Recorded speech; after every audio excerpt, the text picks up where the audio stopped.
I'm not sure whether I should call this federal government is an unnecessary evil or outsmarting the globalist, because they're both interrelated very much. Um, I would like to talk about the globalist agenda and how we can outsmart the globalists, what we need to do. And in order to get an example from history, I'd like to go back to Genesis 11 and the account of the Tower of Babel. And there we see that everybody in the world spoke one language, and they were not to be prevented from anything they set their mind on doing. Now, the way it reads traditionally in many of the English Bibles, it almost seems as if God is threatened by these people building this tower towards heaven, and so he's going to go and foil their plans. But if you think about it in terms, and especially if you read it in the Hebrew Bible, of course, you can see more specifically, especially, and I should say if you take it into the context of the whole biblical story, more specifically, God is concerned about people going their own way and destroying themselves. Actually, the whole Tower of Babel story is about God preventing people from actually doing something that's going to ultimately destroy them, and they're not even aware of it because they lack the wisdom to know what they're doing. Specifically, the Bible talks about the people are all of one language, like a globalist community, and they're going to do whatever they want. And so God is going to prevent them from putting themselves in this dangerous position, because if you have a global economy or a global dollar, what happens is if there's a problem, the whole globe is affected. Unlike when you have lots of sovereign nations, you would have areas of strength.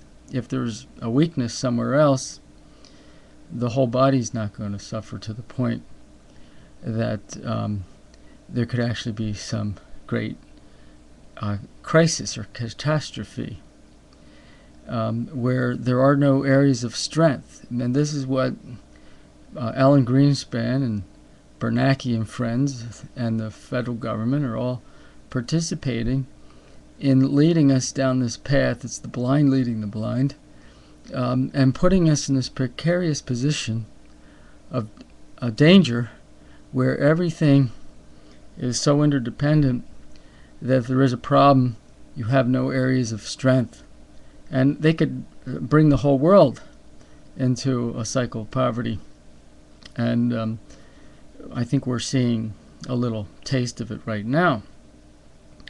Now, the way to outsmart the globalists and prevent them from subjecting us to this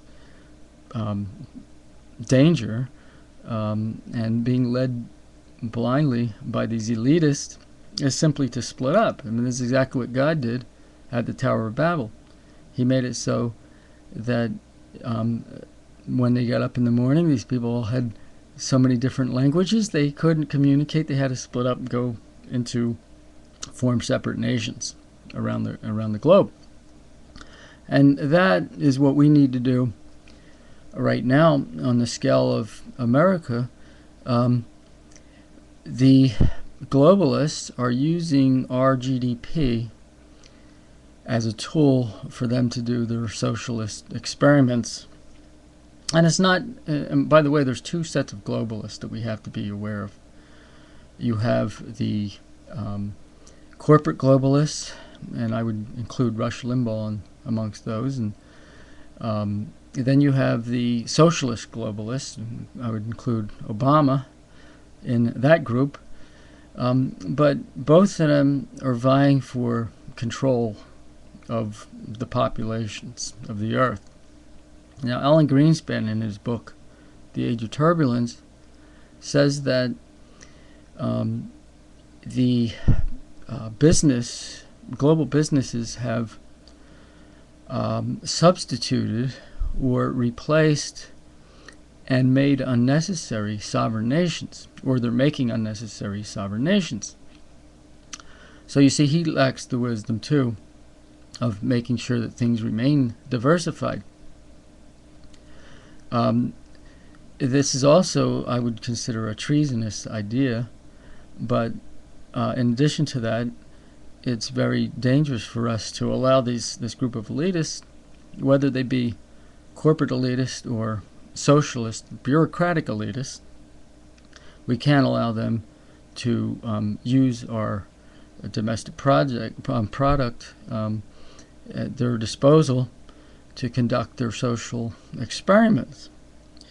So we need to do is what God did and split up. Now we can split up geographically into 50 nations. I would suggest we probably need more than just 50. For instance, North and South New Jersey could be two separate nations. Pennsylvania might be split east and west. So we could at least 50 different nations, maybe even 150. It's not really that important. One of the fears when I discuss this with friends, one of the fears they have, and it's not justified, is just this conditioning to think that we're dependent on a federal government. We don't need it. It's first of all, it costs about 25 to 35, sometimes 40% of people's income that they would immediately get back if there was no federal government. But part of the fear is also this idea that we need this great size of a great number of people and a great size of a nation. But that's not true. Let's take a place like Saudi Arabia. Their total gross domestic product is only the equivalent of the Boston metropolitan area. But the Saudis are not afraid to stand on their own. They're not afraid to be on their own out in the world. Why? What is this? What's this thinking that we got? Of course, the government has brainwashed generations of students through our public school system that we're forced to pay for. But I think that there's enough of us enough of us alive still that can get that point and decide, yeah, that's the best thing to do. Let's take our lesson from the scripture. And let's split up. Let's be separate nations. I think that's the way to go. It's the right thing to do, and it's the thing that shows wisdom. It's the wisdom of God that we can exercise in this situation, and we can defeat the globalists.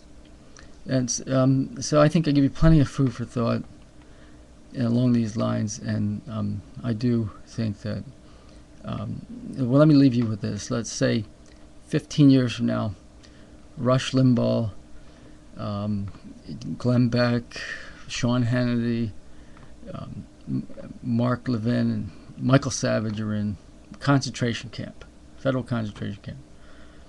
And they're saying, if we could only get the Republicans to be more like Reagan, if we could only get people to abide by the Constitution, if we could only get borders, language, and culture, whatever. The same things they're saying now, they're going to be saying in a concentration camp because they're missing the point. The point is we got to get the system itself. The American Union of States experiment has failed. And these guys are not addressing that.